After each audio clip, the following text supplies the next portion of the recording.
eu acabei acometido por uma história tão incrível que demonstra tanta coisa que eu acho que pode ser interessante assim como introdução a vários problemas que a gente vai colocar aqui. Opa! Ok. É uma história dessas que beiram o inacreditável. A gente está falando de coisas que são enterradas. Não, mas não tem a ver, mas não tem a ver com as coisas. Mas é só assim, uma metáfora de com o que a gente está brincando aqui. Eu até selecionei imagem aqui e tal, mas deu um chabu aqui no meu computador, eu não sei. É a história, não sei se vocês já ouviram falar de um avião canadense chamado Avro CF-105. Vocês já ouviram falar nisso? Avro já, não lembro aonde. Deve ser reports de Intel, algumas coisas do gênero. Assim. Olha, é o seguinte, essa história é a seguinte. O Canadá começou a construir em 1957, eles fundaram essa indústria, 56, 57, chamada Avro, que pegou as melhores cabeças canadenses e resolveram fazer uma indústria nacional de aviação. É estatal, Piero, ou é campeão nacional privado? Não, campeã nacional privada, mas com algum dinheiro do Estado canadense, foi lá e mandaram ver. A Bombardier está na sociedade, Piero, sabe? Não tinha Bombardier na época. Olha, essa história é inacreditável. Eles construíram, num prazo de 2 anos, esse avião, os protótipos, esse Avro CF-105, que ficou conhecido como Arrow. Sabe como que eu descobri isso? Porque ontem à noite, assim, para dormir, eu estava vendo aquele Smithsonian Channel, que é simplesmente a maior arma de propaganda dos Estados Unidos que eu já vi na minha vida. Assim, se qualquer país tiver um desse, fica imbatível. Enfim, mas deixa para lá. E o Smithsonian tinha um programa que é Os Grandes Micos da Aviação, né? Eu já vi esse programa, é ótimo. E o Avro é um desses, 105, vulgo Arrow, é um que eles chamam desses micos. Bom, qual foi? Em 2 anos, os caras conseguiram construir 6 protótipos desse avião. Ele era um avião que, com um motor provisório, atingiu o Mach 2, ele voava 60 mil pés, ele tinha um sistema que todos os armamentos entravam para dentro dele, então não influenciavam no arrasto do avião. Isso foi em 1958, 59, tá? Ele voava 60 mil pés de altura e inaugurava esse sistema que ficou conhecido como fly-by-wire, que só foi feito no F-18 Hornet muito tempo depois. Né? Que é aquele sistema de joystick, e um monte de coisa de estabilização. Era um avião, assim, absurdamente avançado para a época dele. Né? Bom, ele era um avião feito para quê? Basicamente, ele era um caça, mas ele tinha, vamos dizer assim, várias configurações que ele podia ser adaptado para avião espião, mas ele basicamente ia proteger todo aquele céu do Ártico e do Canadá, né? Quer dizer, um pré-escudo contra os bombardeiros russos que poderiam chegar até então. Bom, eles marcaram a inauguração da produção desse avião para 1959, para o dia que marcava 50 anos do primeiro voo de um avião canadense que tinha sido em 1909. Reuniram todos os empregados no pátio. E o presidente da Avro anunciou no microfone, nessa data comemorativa de lançamento desse avião, que o projeto estava cancelado e todos os 14 mil estavam demitidos. Bom, vão vendo onde o negócio vai chegar. Demitiram os 14 mil, destruíram os 6 protótipos e sumiram com toda a documentação desse avião Avro. Você não tem mais nenhuma planilha. O que restou é o seguinte, foram descobertos alguns arquivos que o motor que ele usaria, que era um tal de Iroquois, o iroquês, sei lá eu em português. Iroquois, é indígena. Iroquois. Iroquois. Iroquois, dos índios iroqueses lá da... Bom, esse motor levaria o avião a Mach 3. Bom, enterraram o negócio, demitiram todo mundo. Aí começam a acontecer as coisas absurdas. Já tinha um orçamento reservado de dinheiro da época, 270 milhões de dólares, para a produção de 100 desses aí, para começar a produção. Hoje em dia isso dá bilhão, né? Corrigido isso é bilhões. É, bilhões. Mas adivinha o que fizeram com esse dinheiro? Compraram um sistema de mísseis americanos terra-ar para defender o território canadense.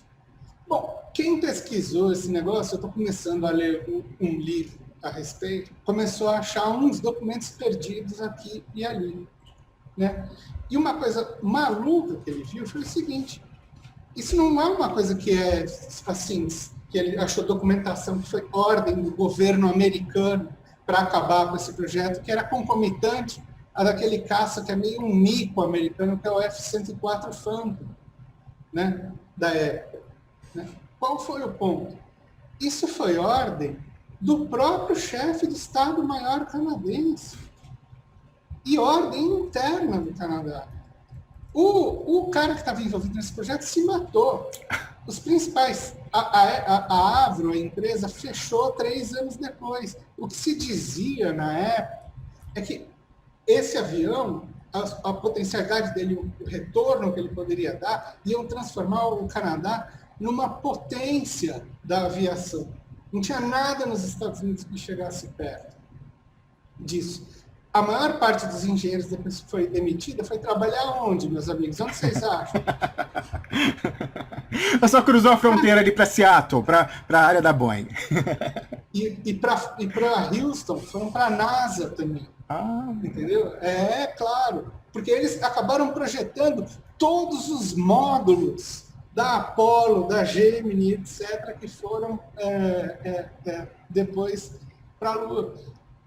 E o que é pior, no livro que eu achei desse cara, eu fui lá para a parte final, já tinha um documento que era desse cara do Estado, o general-chefe do Estado-Maior das Forças Armadas Canadenses. Era um documento que foi desclassificado nos anos 80 ou 90, mas ele dizia o seguinte: não é nosso interesse ter um avião que defenda o território canadense. O nosso propósito enquanto Forças Armadas é defender as bases americanas que estão instaladas no noroeste americano.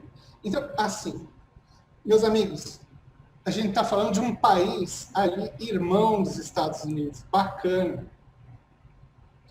Fronteira aberta, nem tem fiscalização. A gente está vendo do que essa rapaziada é capaz de fazer. Você está entendendo? Então, claro, assim, é que Pinheiro está subordinado à OTAN. E quem manda na OTAN são os americanos. Todos os outros são lacaios. Inclusive o Canadá, que vizinho ou não vizinho, eles são lacaios da OTAN. Mas o sujeito sendo suicidado aí, pode ser que tenha rolado um compromate e no final tenha queimado o arquivo, não, Piero? Não sei se foi. Na verdade, o primeiro-ministro, ele se tornou um bêbado deprimido. Ninguém mais falou no assunto. A história é tão maluca, minha gente, que é o seguinte: quando deu 60 anos dessa história do Avro, que volta e meia, olha só, foram 50 mil trabalhadores demitidos direto e indiretamente. Isso para a população canadense de 59 devia ser muita gente, mexeu com o orgulho canadense. Mas fizeram o seguinte: reconstituíram um avião desse, fizeram uma maquete, botaram num museu para comemorar 60 anos do negócio. O que aconteceu? Parece que o museu fechou e não tinha verba para reabrir agora, em 2009 ou 2019, sei lá. Ou seja, os caras enterram até a memória. O negócio é absurdo. Assim, essa história, para mim, assim, como preâmbulo de todas as conversas que a gente vai fazer aqui hoje, é exemplar de como funciona o império com um amigo. Imagina como é com um inimigo, minha gente. Claro. O jogo é muito pesado. Que é o que os alemães estão começando a perceber agora. Eu tive uma conversa hoje sobre a Alemanha que era em torno disso. eles estão chegando a um point of no return de como a gente faz para se livrar desses caras. O problema é que essa dominação atlanticista no establishment alemão e no establishment político alemão, você não tem como se livrar isso em 2, 3 anos ou na próxima eleição pós-Merkel, entende? O negócio é muito mais profundo. Tem amigos meus alemães que dizem que vai precisar mais 2 gerações para você fazer o brainwashing anti-atlanticista. Mas, Pepe, a questão é ideológica ou é um realpolitik deles dependerem militarmente dos Estados Unidos e serem um país ocupado? Basicamente porque eles são um país ocupado. Imagina, um país que tem dentro do seu território uma base como Ramstein, que é capaz de Ramstein, você pode mandar caças ou armamentos nucleares para qualquer ponto da Alemanha em questão de poucos minutos. É completamente ocupado, como a Itália é ocupada com as bases da OTAN, com o quartel-general da OTAN em Nápoles, com aquela base de Sigonella da OTAN na Sicília. São países fundamentalmente ocupados, como o Japão é um país ocupado, especialmente por causa de Okinawa.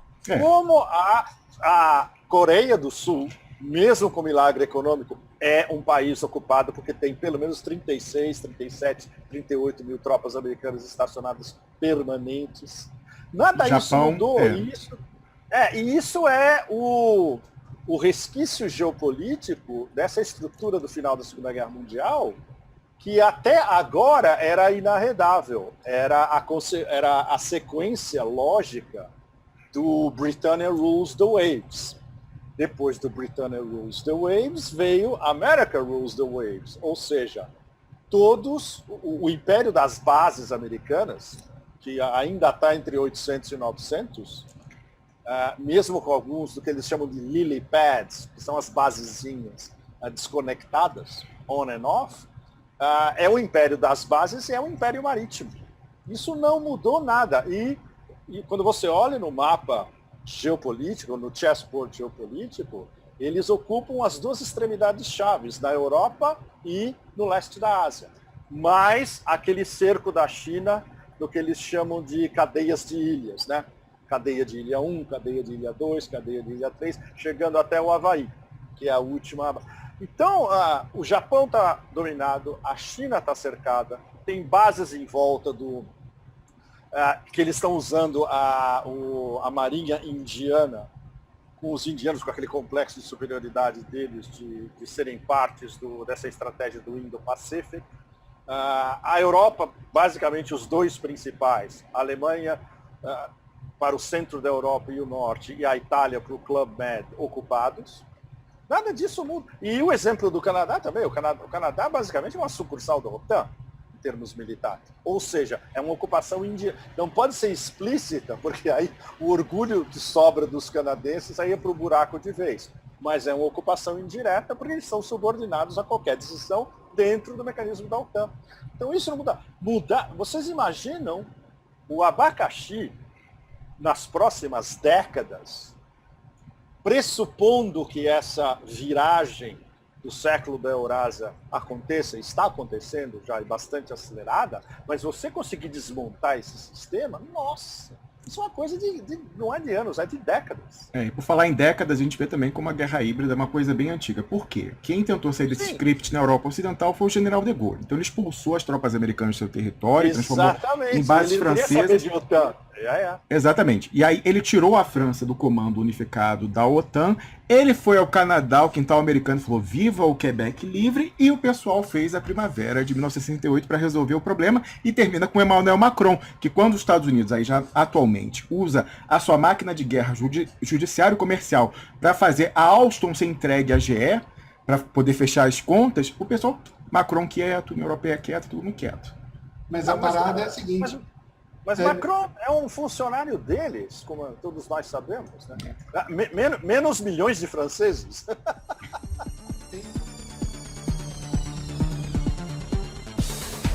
O país parou.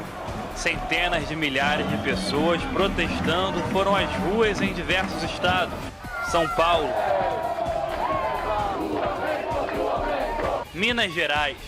Mais de 20 mil pessoas ocuparam as ruas de BH nesta segunda-feira. O motivo era a continuação do segundo dia de protestos pela redução da tarifa no transporte, para o direito do estudante ao passe livre e as críticas ao dinheiro investido na Copa. Os manifestantes saíram da praça.